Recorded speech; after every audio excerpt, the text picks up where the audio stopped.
Welcome to This Week in Habsland. I am Jordan and I'm joined by my co-host Brian. We're here each Monday to discuss all things Montreal Canadiens. Find us on social media at Blue Sky and TikTok at HabslandPod. So today we are bringing back the hot take meter in the second half of the episode for what I think is the first time since the preseason, and we'll be doing our usual headlines of the week in the first half. But before all that, Brian, last week we made some predictions about the 2025 calendar year for the Montreal Canadiens, and the people want to know what's it like to already have gotten one wrong. You predicted Cole Caulfield would score his 100th goal against the Chicago Blackhawks. Very risky. We said second period. I think I said third. I said 5 minutes left in the third on the power play. It didn't matter. You made me go specific. No, it did not matter. So how's it feel? Very good. I will say it feels very, very good. I half did this one in jest, hoping that he would score two before the time actually came to score when I said he would. Yeah. And he did exactly that. So I'm thrilled with it. He scored 3 this week, Cole Caulfield, including a stunning deke of Soderblom in a game that looked like the Chicago netminder was just not going to be scored on. It was going to take something insane, and it did. And that was Caulfield's beautiful deke. I called it stunning because he surely stunned Soderblom in the net. He was just completely frozen there. Beautiful goal. But yeah, it feels very, very good to be wrong about that one. I will absolutely take it when I'm wrong, and something better than what I was hoping happens. Caulfield now has scored his 102nd goal. He scored one in each game this week, in Vegas, in Chicago, and then of course on Saturday night he had another beauty. So terrific stuff. And that goal in Colorado was the tying goal. That was a crucially important goal in that game, late in the third. 2-on-1 with Nick Suzuki. Suzuki threads the needle under the stick of the defender, and Caulfield makes no mistake. And then they go on to win the game. So phenomenal. I love being wrong when it's like this. Yeah, whatever helps you cope. I can't really speak on being that wrong that quickly. But as for the Canadiens this week, we're obviously... No. Hang on. I'm going to fight you on that a bit. Do you think I care that much about my own opinion, or do I care more about Cole Caulfield's success? Well, I know you, and you don't care about your opinion one bit. Yeah, exactly. So take it with a grain of salt, everybody. I know we're going to get into this in the headlines, but this is terminology that I don't know if I've created, but I use it quite a bit. The Canadiens have been in peak Charizard form the past couple weeks. I know we're going to get into it in the headlines, but I just want to remind, when I say this, I find every 4 to 6 months this term. This is from Pokemon, so you're welcome, everyone who has no idea what I'm talking about. Charizard, at least in the TV show, we've never really seen this in video games, or certainly not in trading cards, but in the television show Pokemon, Charizard and Charmeleon, it's okay, you can skip forward if you don't want to listen, would basically take a nap when he would be put up against competition that he found lesser than him. But when it was up against the big boys, people that he respected and he thought was on his level, he would bring his A game. Canadiens have been doing that for the past couple weeks, kind of hilariously. Well, I find it hilarious, but yeah, it's just, they've been doing it. If you look at this road trip, which I know we're going to get into, it's just peak Charizard form. So with that, Brian, let's hop into the first part of the episode, our headlines of the week. Let's have you start off with your headline. Charizard is exactly the right way to describe the Montreal Canadiens so far, especially when it comes to this road trip. And I'm going to draw your attention, everybody, to more than just this road trip, but road trips over the past 10 years, because I think that the comparison between this season and the previous seasons is important. But before we get to those, let's just talk about this week and last week, because going 4-2 is impressive for this team, in a rebuild, just at that level already. But the 4 wins coming against Colorado, Vegas, Tampa, and Florida is very, very impressive. The losses being against Columbus and Chicago was predictable. It's sad, but it was absolutely predictable. You said it, the Charizard thing, like the Habs play down to their competition. Yeah. They've done it for years. Here's hoping that they get out of that, but they do play down to their competition. What's nice is that they play up to their competition as well, and that's why we had this 4-2-0 run on this road trip where the team was +6. Now, let's look at those other years, because when I was thinking about this road trip after we had won that 4th game on Saturday night, I was thinking, like, I really don't remember the last time the Montreal Canadiens did well on a road trip, let alone like a positive record. Because I remembered last year we were like basically 500. We were 3-3-1. And then prior to that, my memory was telling me that we had won like a couple games and lost a dozen, which in 2021-2022 was basically the case. They went 1-12-4. Oh my gosh. Now, obviously, that's more than the road trip, Yeah. but the road trip itself was 10 games. They won one of those games, and then the last game of that road trip sparked a long losing streak. 1, 2, 3, 4, 5. 10-game losing streak, Jordan, including 2 overtime losses at the end of that road trip against Vegas and Colorado, and then Minnesota, and then it just went absolutely downhill. So that was an awful one. They were minus 43 in that stretch in the 17 games. They were 1-6-1 the year after, minus 23 with another brutal losing streak. The year before that, they only had 3 games on the road, lost all 3, and it sparked an 8-game losing streak. If we go back 6 years, if we go back 6 years to the 2018-2019 season, that's the last time the Canadiens did as well as this year. I'm going to say slightly less well because they had to win 2 of their games in overtime instead of just 1 in the shootout this year, and they were only plus 3. We're plus 6 this year. You have to go all the way back 10 years to find a season when the Montreal Canadiens were better than this one on the road. And man, were they better in that year. 2014-2015, 5-0-0. They won all 5 games, and they were a plus 10. Wow. So long gone are those days, obviously. But all this to say that this has always been one of the main Achilles heels of the Montreal Canadiens, right? Like you have 2 Achilles heels. In theory, you have 2 legs, 2 Achilles heels. This was basically been one of them almost every season for the Montreal Canadiens. So it's really refreshing to see them sort of come out of this southern road trip in the positive, and not only that, but beating really good teams. Yeah. I think also what you mentioned about the end of those road trips spurring long losing streaks is another component of it. Like in its extension of the road trip, the Cirque du Soleil road trip the Habs go on. I think it's usually Cirque du Soleil. It could be Disney on Ice, who knows? But the Bell Center basically gets rented out around the holidays every single year, and that's why the Habs always have to go on this road trip. So it's not only about a rough road trip, it's sometimes about what follows afterwards. And now the schedule makers did not do anything, did not make it easier on the Canadiens because they're playing Monday night at home against Vancouver. So like it's still an extension of a road trip. You are back home, but after that they have several days off before they get back into the swing of things in a more normal schedule.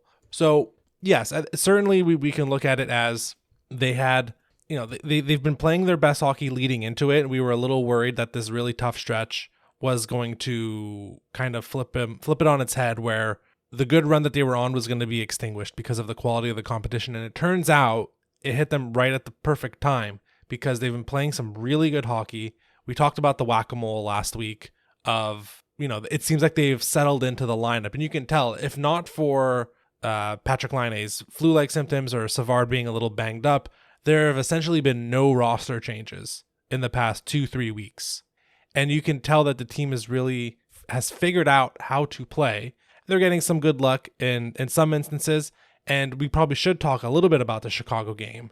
But overall, for this stretch of the season, which Habs fans have earmarked every single year because it is that tough moment, that tough road trip of 4 games, 5 games, 6 games, they passed it with flying colors.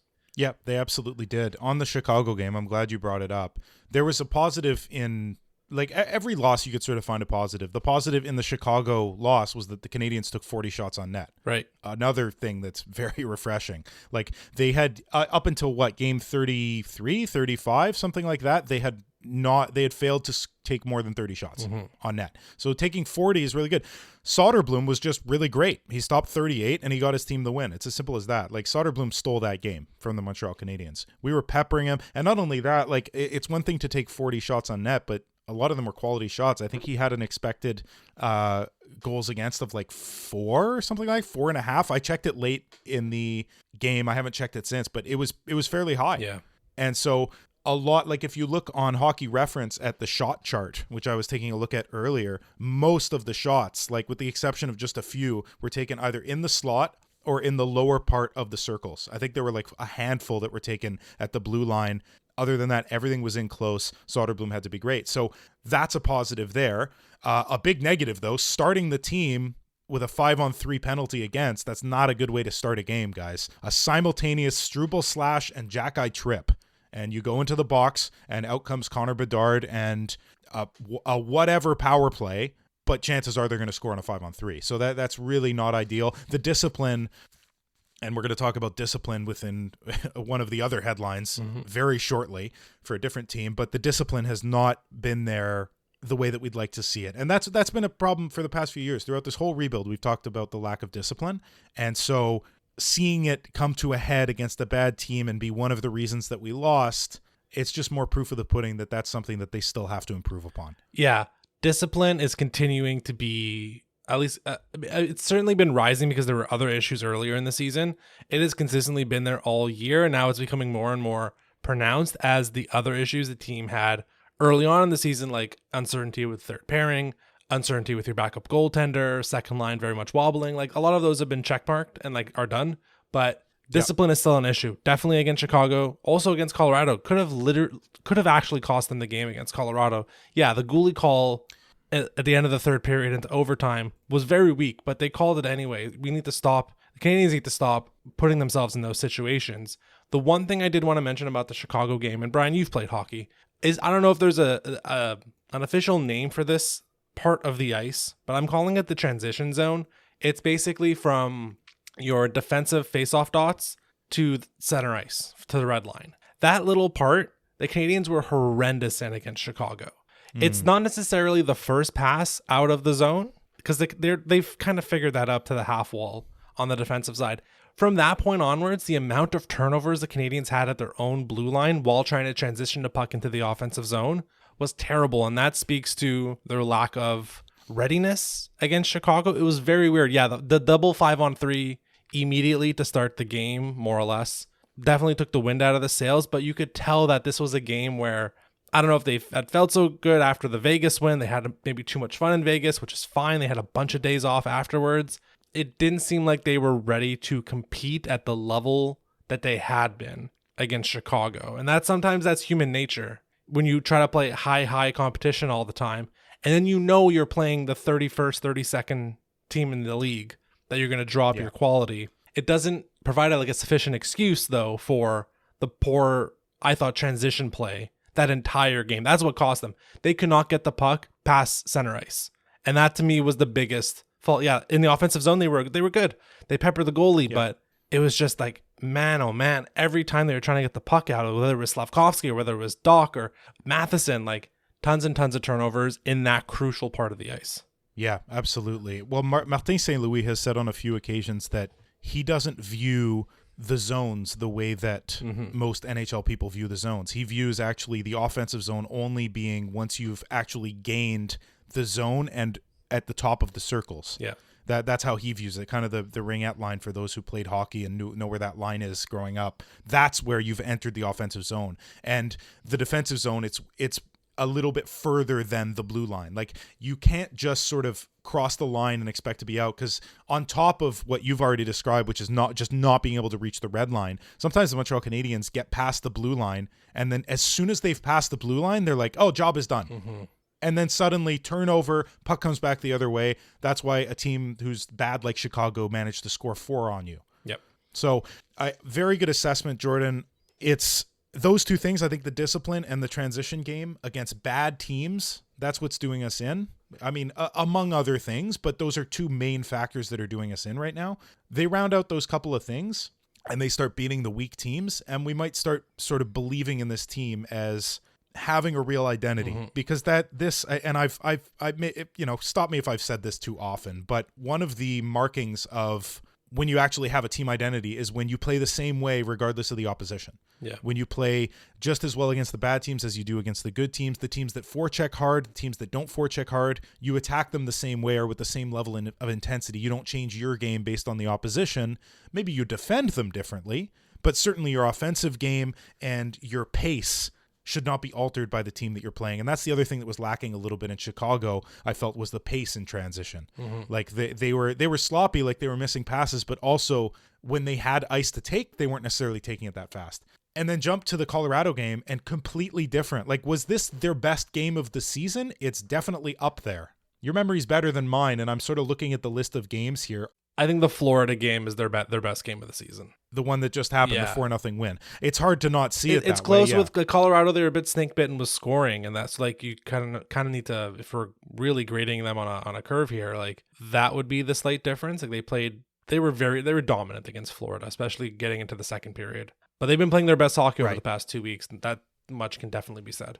Very different games too between those two. Like the Florida game, if I remember correctly, the Florida game, there was a decent amount of shots on both sides. In this game, it was just over 20 for each team, including the overtime period. Yeah, defensively, the Habs played really well against Colorado, surprisingly, for what was definitely a schedule loss of traveling a time zone, playing a game an hour earlier. Like, there was a lot of stuff. Back-to-back, like a lot of stuff stacked up against the Canadiens, but they brought it. And we have to mention, I don't know where else we're going to bring him up, but Jakub Dobeš, 2 for 2 so far in his playing time. Like, it's small sample, but holy moly, this guy has been playing great hockey.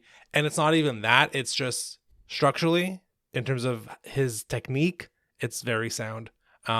People have been throwing out you know whose name in comparison. We're not going to do that, but no.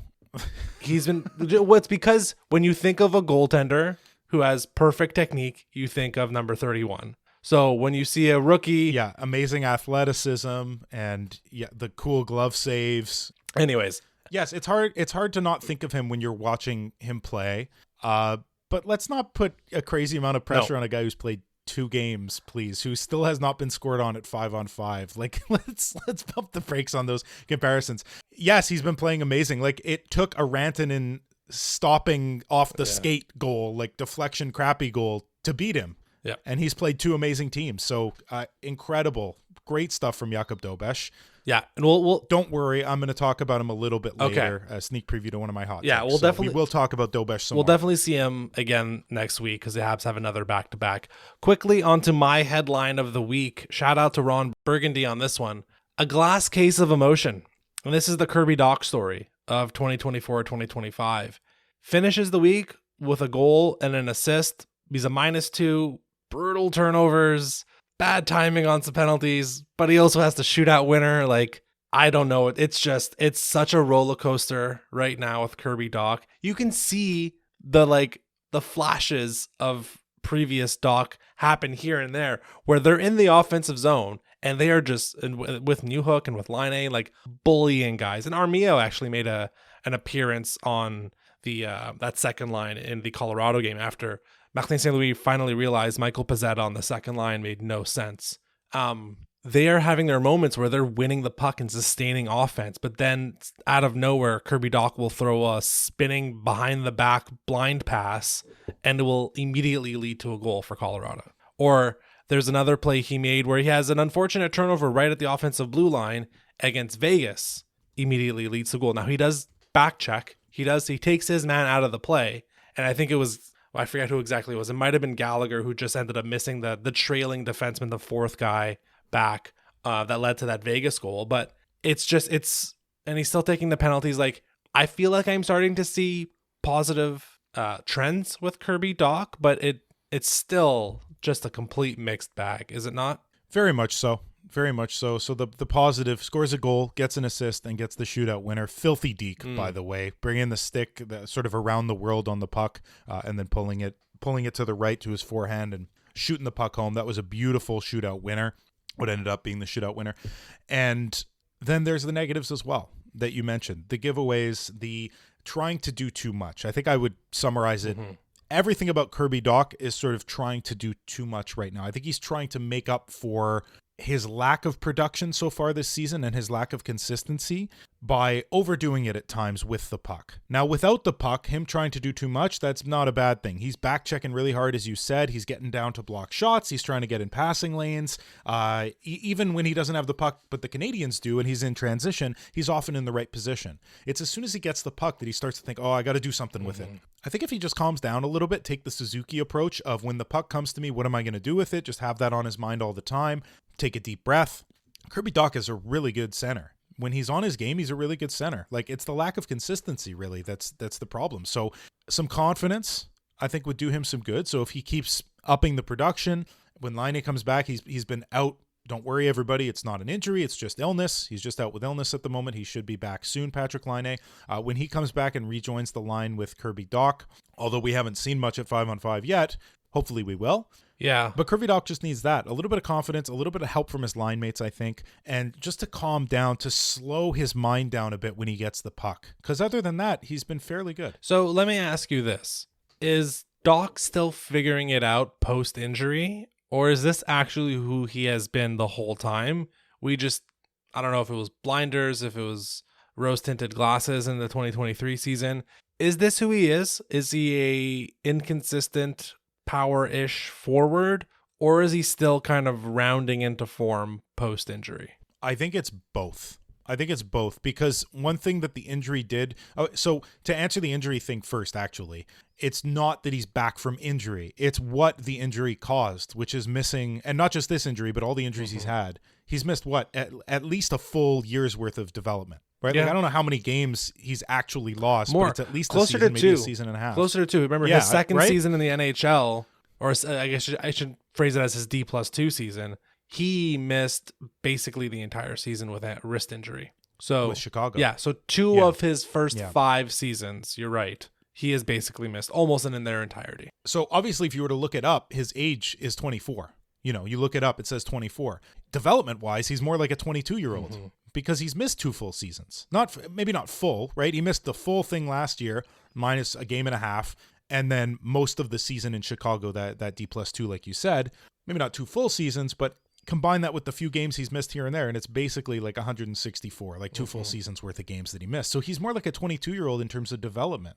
Like, compare that with the other 22-year-olds that we know of, like Cole Caulfield 2 years ago, Emil Heineman last year. Like, that might be a great comparable, actually. Emil Heineman last year, not sort of knowing where he is in terms of his development, not giving up on him, but not thinking that he's going to come in and be whatever top 10 in Calder voting by the end of the season, which he's on pace to do. Top 5. So possibly top 5. So Kirby Dach, I think, is just in that realm of like missing a lot of development. Everybody's expecting more from him because he's about to enter his prime. That like 25-year-old mark is sort of where you start, like where Suzuki is now. Caulfield will be next year. So it's not so much that he's just returned from injury, because I think a good 40 games, he's played 39 games. That's enough to get back into shape, get back into form, get your pace back up. It's more that he's missed so much time. Right. There's only so much you could do sitting at home and thinking about games until you're in them. So let's give him more time. I want to give him at least till like the 60 game mark, the trade deadline. Obviously not because he's going to be on the block or anything like that, but just in terms of how much more time I want to give him. I want to give him a little bit more leeway. He's also not gained a ton of chemistry yet with the line he's playing with. They haven't been together that long. So yeah, fair enough. I say we all give him a bit of time. Fair enough. Okay, let's move to our third and final headline of the week. Co-headline, Habsland headline. You kind of teased it out earlier. This is predictably disappointing. So I'll let people behind the curtain here. Brian and I had initially planned to do basically an entire segment on the World Juniors. Now, this was before the Montreal Canadiens' presence at the World Juniors was reduced heavily by Michael Hage not being there, by us realizing after the fact that Jacob Fowler was no longer eligible, tons of reasons. And then even with that, we're like, maybe we can still do a full segment on it. Now, Brian, I know you didn't want to talk about it more than what we're going to do in the next 5 to 7 minutes. Why is that? Did you watch the games? did the people listening watch the games? I mean, maybe that's unfair. I don't want to talk about it for more than like 5 minutes, because I think that in the realm of Canada hockey, everything has basically already been said. The main thing that I'm seeing, at least from people that are making sense, is that it's the adults who are to blame. It's not the kids' fault. 100%. Which I think is right. That's spot on, because it wasn't the play of the players, although not ideal, but they're kids. They're not going to be consistent every night. So wait a second. Are you telling me an 18-year-old and 19-year-olds should not be trusted with making rational decisions at every moment? Really? You knew me at 18, 19, Jordan. I knew you at 28 and 29 too, and it's yeah, not so good. Not so good. But no, they're you can't blame them. It was the way that the team was put together. So we've talked about it, the lack of scoring skill, the lack of point production skill, just skill in general. Electing to not keep lines together, because that was another thing that was pointed out by a lot of people, which is that basically every other team in the tournament, every team that did well at least, including Latvia, by the way, players who have been playing together for years. Yep. Now, sometimes it's not years. Sometimes it's a year or half a season or something like that. But it's players who've been playing together. They've gained some form of chemistry. And what happens when you gain chemistry and you gain an identity as a team, I'm going to talk about identity again, is that you can beat teams that are better than you when they don't have one. Yeah. Right? The same way Chicago beat the Montreal Canadiens this week, because the Montreal Canadiens were not on their game, not playing their pace, not playing with their identity. Team Canada literally didn't even have an identity because they hadn't played together enough yet. So I think that that's a big part of it. The lack of skill is obviously a big part of it. The fact that it was at home and there was an unbelievable amount of pressure on Team Canada, I don't think helped. Like, it's one thing when that's like a 33-year-old in the NHL competing for the Stanley Cup and the pressure is on them and they're at home. Like, I think that actually helps them. For a kid, that's a lot of undue pressure. A lot of these guys have never been in a building as loud as this to play hockey, you know? So that's a huge amount of pressure. I've already talked about this longer than I think I wanted to be completely honest with you. Like, it was just a very disappointing tournament, and the coaching, the management, they're really the ones to blame. The formulation of the team, how it was put together, and then how they were deployed. And then obviously the thing I mentioned before, the lack of discipline. That's the one thing I think you can sort of put on the players. Although one caveat on that, refereed very differently than like the OHL, the WHL, the CHL. Like juniors, the World Juniors were refereed like a little tippy tap on the shin pads as a penalty. So yeah, there was some of that also too. Apparently you don't have to knee someone for it to be a kneeing penalty, but we're not going to get into that because everyone already talked about that. A couple things for me before we hop away. I agree. We don't need to spend too much time on this. The brass of Hockey Canada had a press conference, I believe on Friday, where they spoke a little bit. They took, like, I'm putting like air quotes in accountability here because none of them are going to get fired. They said players that had talent but also would compete hard. I don't think we were short on talent. We didn't score at times. That seemed to be a collective thing. Well, that means you're short on talent. That's from Al Murray, the head of scouting. Good job. This is from Scott Salmon, VP. We had an identity of how we wanted to play. We just didn't score goals. This is talking about the coach. It's his job to put the players in that position. I thought he did. I thought he did not. Speaking about Dave Cameron, I don't think to your point about lack of chemistry, like, he was way too patient in keeping these lines together because he was like, we gotta build up the chemistry. No, it's a short tournament, man. Put your best players together, figure it out, juggle the lines. They kind of eventually figured that out in the quarterfinal. Way too little, too late. Just on that point, sorry to cut you off, but when you have an identity in mind going into the tournament, that's the reason he wasn't changing it. Yeah. Because they didn't go with skill. They went with, this is the way that we want this team to play. Any changes to the lineup would impact that. Yeah. Anyway, it's continue. I'm depressed. 13 goals in 5 games. Kazakhstan scored 11 goals in 5 games. Ouch. Like, what are you gonna do? And then finally, like, we've actually two final things. One is the guys who they left off. We've brought the list up over and over again. I'll do it one more time. Andrew Costal has 60 points in 28 games. He did not make the team. Beckett Seneca has 56 points in 32 games. He did not make the team. Michael Misa has 66 points in 34 games. He did not make the team. Others that did not make the team: Zane Parik, Carter Yakimchuk, an Ottawa Senators prospect, did not make the team. Yeah. And Michael freaking Hage.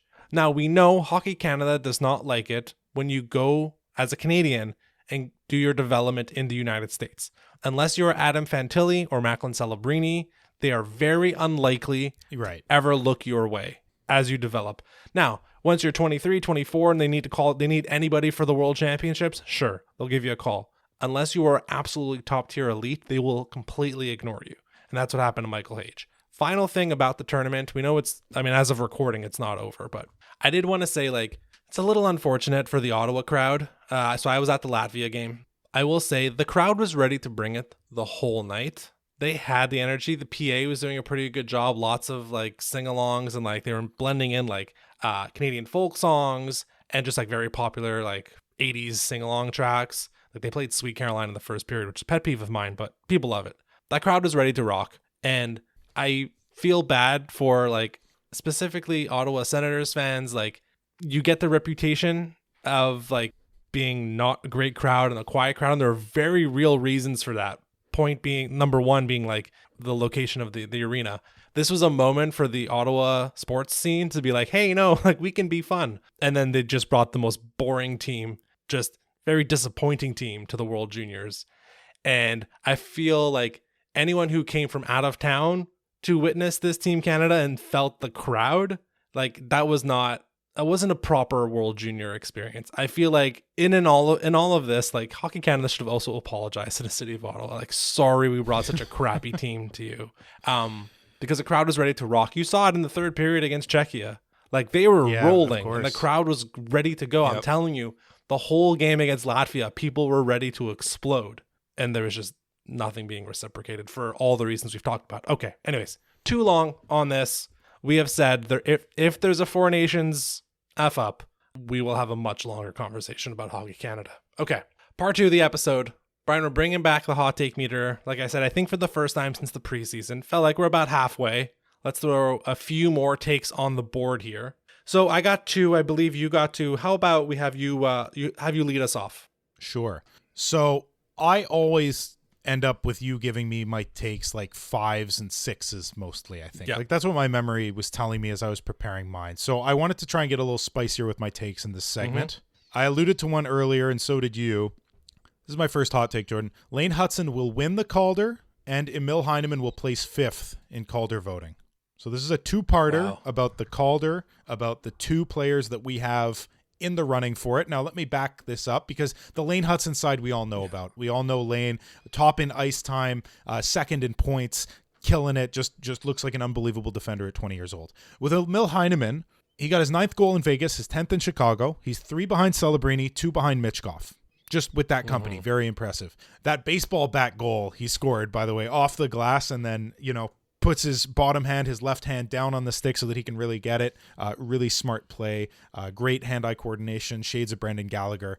By the way, in Chicago, why wasn't it Heineman on the first line? Yeah. Or the first unit and the second line over Armia and Pizzetta, respectively? I'm happy you brought that up. I wanted to mention it earlier, but I just ended up forgetting about it. I understand what St. Louis did with Pizzetta. Like, he has talked about, he's been asked about it. Like, Pizzetta's played, up until that point, I'd only played 3 games this season. And, like, good teammate. You don't hear a peep out of him. Like, look at I know, like, Pizzetta's like a 13th forward, but look at the noise that some teams are making right now, whether in New York or in Vancouver. And I'm going to bring up Vancouver in a few minutes. Again, I know Pizzetta's a 13th forward, but, like, not a freaking peep out of Michael Pizzetta this year. And so I was definitely MSL being like, here's an attaboy. Right. They did adjust in the Colorado game. They started him on the second line, and Pizzetta ended up playing 4.5 minutes. Yep. That said, Heineman was the right choice. Yeah, that was a lot to ask of Pizzetta, too, a back-to-back, second line to second line. Like, that's a lot of ice time for a guy who hasn't played in forever. But, yeah, it should have been Heineman. I think it definitely should have been Heineman. And back on Heineman, he's currently 3rd in goals, behind Celebrini and Michkov, as I said. 6th in points, so it's not just the goals. He's getting a few assists here and there. 2nd in hits, which, if you're taking the Calder voting within the context of what a player is supposed to be doing based on the ice time that they're being given and the place in the lineup, being 2nd in hits when you're a 4th line winger in the style that the Montreal Canadiens 4th line plays, he's playing a perfect hockey game. Like, he's playing it perfectly.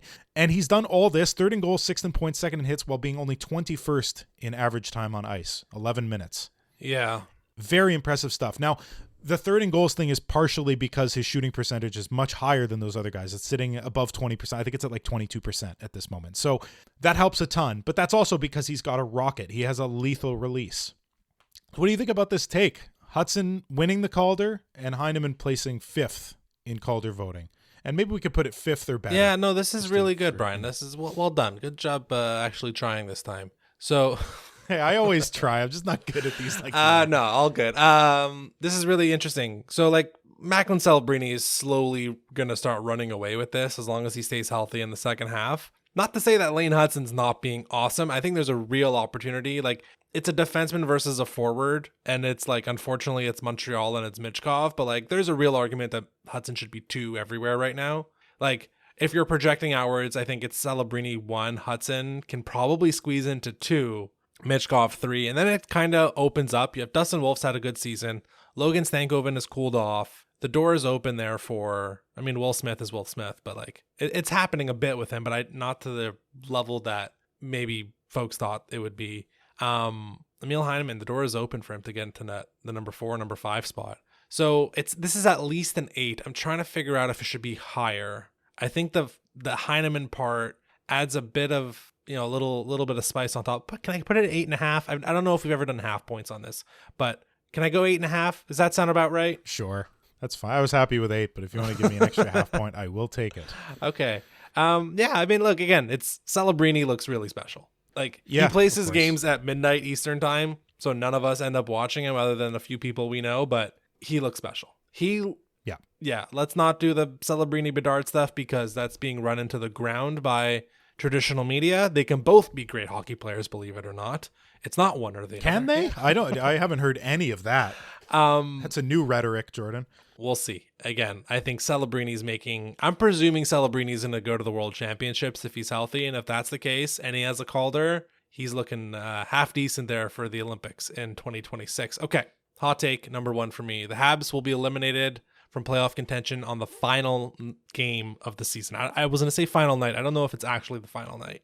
But let's say the Habs' final game of the year is at home versus Carolina. They will be eliminated on that night. Wow. So already they will be at like mid-90s points, something like that, probably. Very interesting. I mean, look, the way they're playing, it's looking more and more likely that they'll make it close. Yeah. The stinker of a start really shot them in the foot, though.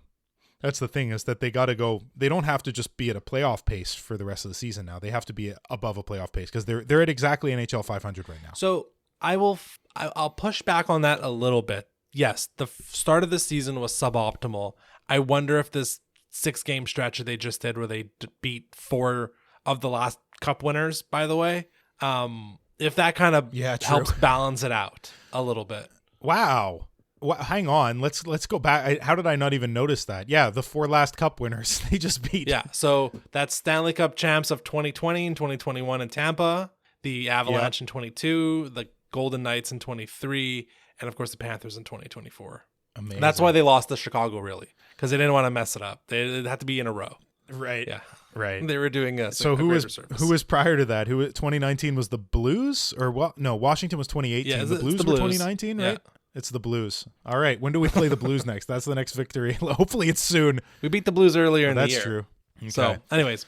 Interesting. Very, very interesting. So I think this is a fairly hot take. Them not making the playoffs in the last game of the season. I want to give this like a 7, I think. I was hoping for a bit higher just because of the specificity of it. Like I'm saying they're like 2 points out in the last game of the season, and then they just blow a stinker to Carolina because they just like want to carve their eyes out because they can't keep watching another point shot go to the net, and they lose the game like 4-1 very depressingly, and they get eliminated on that night. That's how I kind of was viewing it. It's very specific, and realistically it's not going to happen, but you can give me a 7. I'm fine with that. Well, you know what? You gave me a half point. I'll bump it up another half. We'll go 7.5 for the specificity of it. That's totally fair. Yeah, my next one is kind of similar to yours. So I want to give us a little bit of a, when you're eating sushi, I don't know if you eat sushi, Jordan. I don't know if our listeners do, but when you eat sushi, sometimes they'll give you some like kind of pickled ginger that you put in your mouth to sort of cleanse your palate so that the next piece of sushi you can really taste. You're not influenced by the last piece. I'm going to do that a little bit with something that just got my goat this week. I meant to say it earlier, but I forgot. The Colorado game.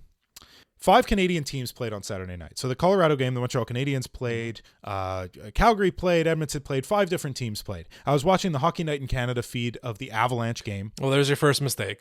So definitely, I should have known that going in, but I gave them a chance, Jordan.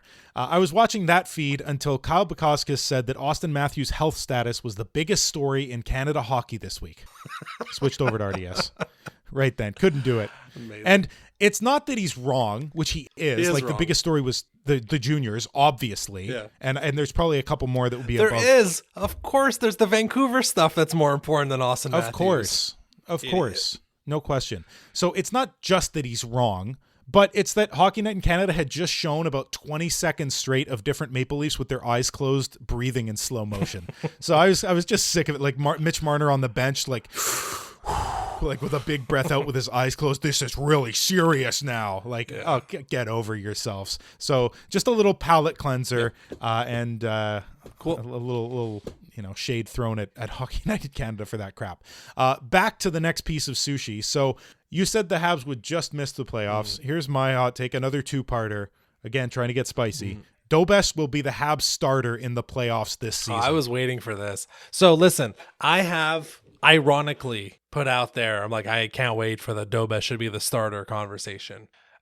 Specifically after the Colorado game. Like I think I posted that on Blue Sky right beforehand. I was being ironic beforehand. I know people have already started banging the drum after Dobesh's debut that he should be the starter. We've talked in the past about like Dobesh Fowler becoming the new Halak Price, and I think it's lining up pretty well.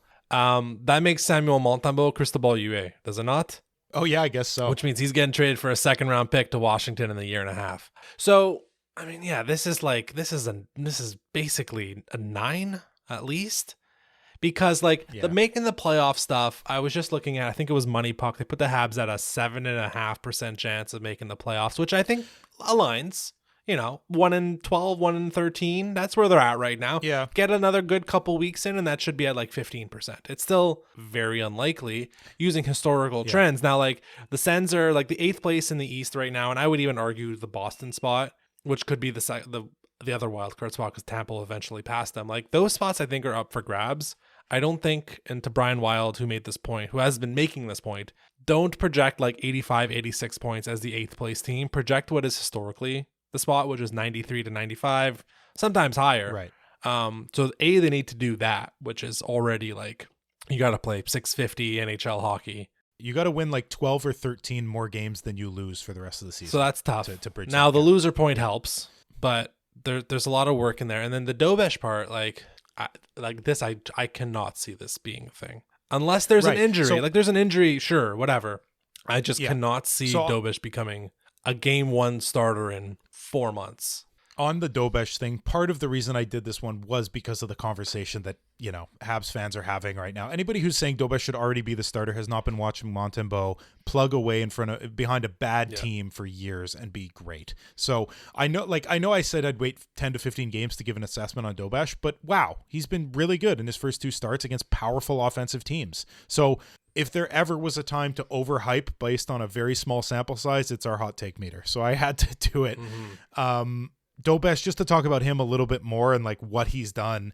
Unbelievable right pad save on Lekkonen's breakaway attempt in overtime. That kept them in the game.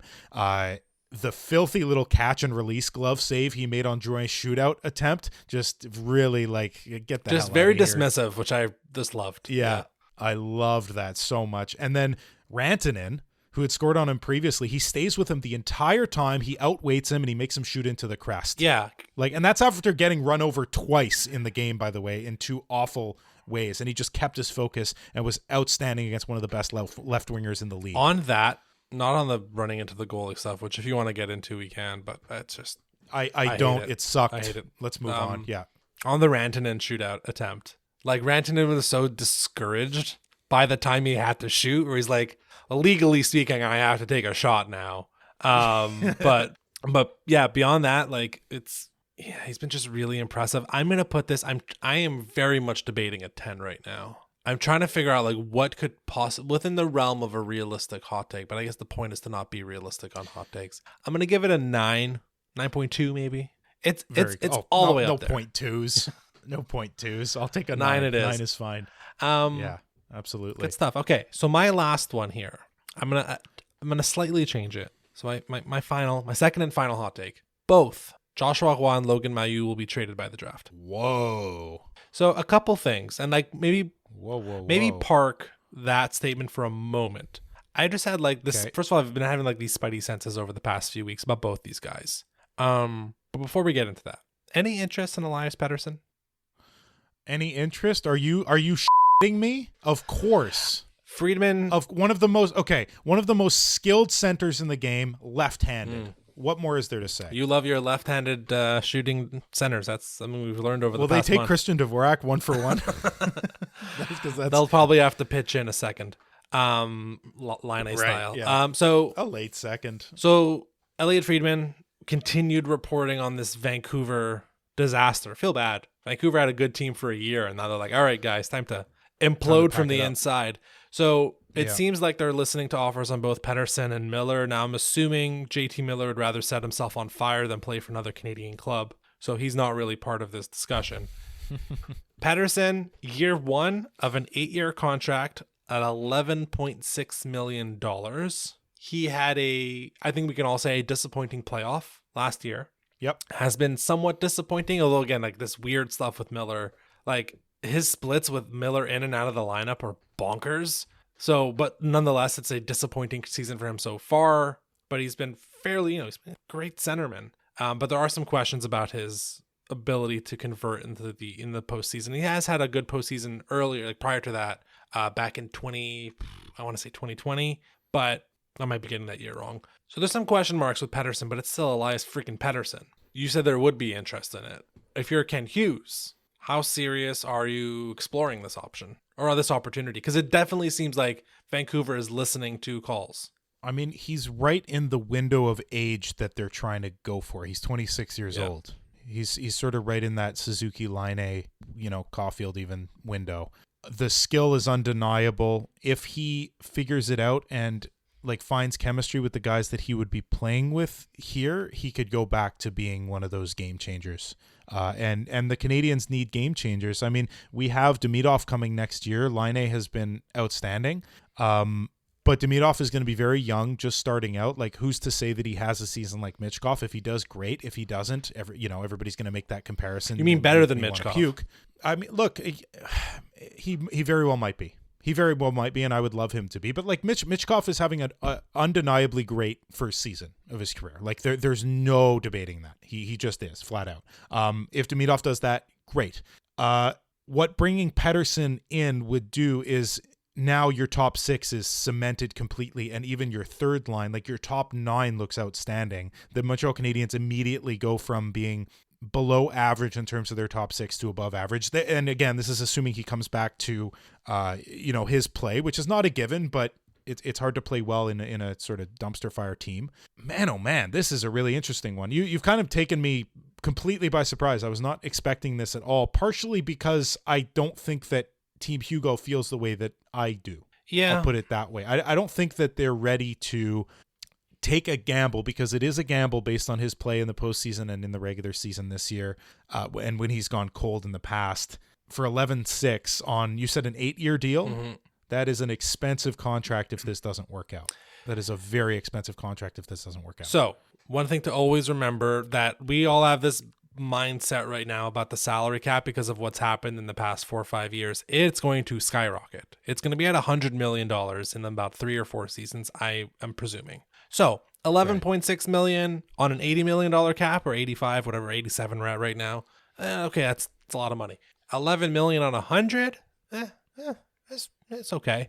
Yeah. Now, of course, this is a trade. You're giving up stuff. Kirby Dach has to be in the trade. They would want a center back. They've said they wanted a center back. Yeah. I don't think anyone has any issues with that. You just need to add a lot at this point, and that's where I'm thinking, okay, definitely Logan Mailloux would have to be involved in here. I think Vancouver, my understanding would be they would still want to win now, and then it gets to a point where you're gonna have to probably give up something like really great. I don't know who the Habs are okay with letting go. Like, I don't think Nick Suzuki makes sense. I don't think Yaroslav Slavkovsky or Cole Caulfield makes sense. No. I don't think you're moving Caden Gooley. That doesn't make I don't know if that makes sense from Vancouver's standpoint, although maybe it would. But like, you have to give up a lot of quality here, and I think Habs fans, like, this is where the tricky part would be. Like, people would be okay with like Dach, Mailloux, that Calgary first, like, and Roy, like you had said. Yeah, I think the problem with Roy is like I think Vancouver would want real NHLers. So I don't know how much extra value Roy is actually providing. Anyway, I mean, it's just I don't a thought know about experiment. that. Like, yeah, of course they want to win now, but if that fails, I think they do want to also, like, if they're going to trade Pettersson, which is, like, other than Quinn Hughes, the most important piece of their team. Mm-hmm. Is that a fair assessment? Like, yeah, for sure. JT It's your centerman. Miller might be up there until this craziness, but he's your centerman. He's incredible. So I think they'll want to set themselves up for the future as well as the present. So the draft pick and Roy would be that. Mailloux could step in now and be an offensive dynamo. Not great defensively yet, but they could mold that. Incredibly interesting stuff. Now your hot take itself was just about those two guys being traded, Mailloux and Roy. Yeah. Not specific to this trade. Yeah, correct? Because if it's this trade, that's like a 9.5. No, it's not specific to this trade. No, it's, again, we're likely going to see 3 forwards or 3 forward spots open up in the next few months, right? Dvorak, Armia, Pizzetta, and potentially Evans are going to be out the door Ivan Demidov is in, so he's grabbing one of those spots. There's going to be forward places available. We're going to assume Oliver Kapanen is the front runner after Demidov to get one of those spots. I'm trying to figure out what is the plan with Joshua going forward, and if he is doing enough right now in Laval to, I mean, like, the calcification of the team that we spoke about last week is great to an extent. It's providing less opportunities for those two players specifically, who we are anticipating, Roy and Mailloux, to make the jump up to full-time NHLers this year. I think that's what we all had anticipated. We've spoken a lot about Roy being the missing piece, not the missing piece, but like a missing piece of the top 6 or at least the top 9. We're not getting there. Yep. What is like, I mean, Alex Newhook is the other guy to throw in here. Like, if you're not, like, who do you value more between Newhook and Roy? Like, there's a lot of complementing or complementary skill sets there. Like, obviously Newhook has shown an ability to play center in the past, so that probably makes him a bit more valuable, but then there's all the contract stuff. Like, so there's a universe where I don't see a clear path forward with Roy, and he's not falling into the same trap that Harvey Pinard did, where like he got squeezed out from the top and the bottom. But it's just, we're getting to a point with him where we kind of need to figure it out.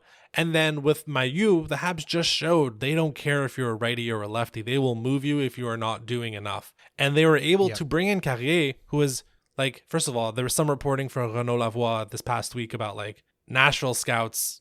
Now again, it's Renaud Lavoie, so I don't know how real like the intel is, like, but basically Nashville scouts admitting like they gave bad info, they got bad info about Justin Barron. They thought there was an ability for him to become like a defensive defenseman, and then he's just not that.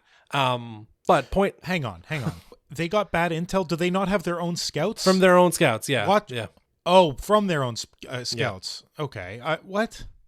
Have they watched Barron at all? Like, watch 10 of Justin Barron's games from this year and last year, and you'll see he's not a defensive defenseman. He's a 2-line pass, puck-moving defenseman. Anyway, that's like, point is, Carrier and Savard to an extent have stabilized the right side. And like, Reinbacher is the big wild card here. Like, if Reinbacher was healthy and having a great year, I would feel even better about this take, about like not being entirely sold on Logan Mailloux as an NHLer quite yet. I'm not saying trade both these guys.